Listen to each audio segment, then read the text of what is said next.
Good morning all. ఈరోజైతే first Swiggy నుంచి order వచ్చింది. 3 బాక్సెస్ వెజ్ ఫ్రైడ్ మ్యాగీ వచ్చిందండి.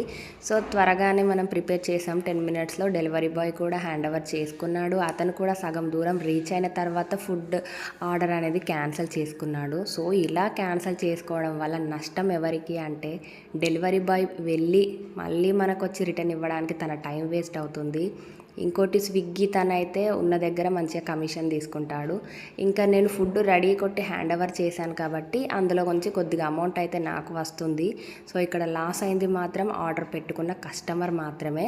సో మీరు ఫుడ్ ఆర్డర్ పెట్టుకునే ముందు రెడీ కాకముందు క్యాన్సిల్ చేసుకోండి. అంతేగాని ఫుడ్ రెడీ అయిపోయి హ్యాండ్ ఓవర్ చేసుకొని డెలివరీ బాయ్ పికప్కి వెళ్ళిన తర్వాత చేసుకోవడం వల్ల మీరే నష్టపోతారు. ఇది కొందరికైతే రీచ్ అవుతుంది, యూజ్ అవుతుంది అని అయితే మీతో షేర్ చేసుకుంటున్నాను. ఫుడ్ ఆర్డర్ పెట్టుకునే ముందు మీరు అవైలబుల్లో ఉంటేనే ఆర్డర్ అయితే పెట్టుకోండి. ఈ చిన్ని క్లౌడ్ కిచెన్ని ఫాలో కొడతారు కదా.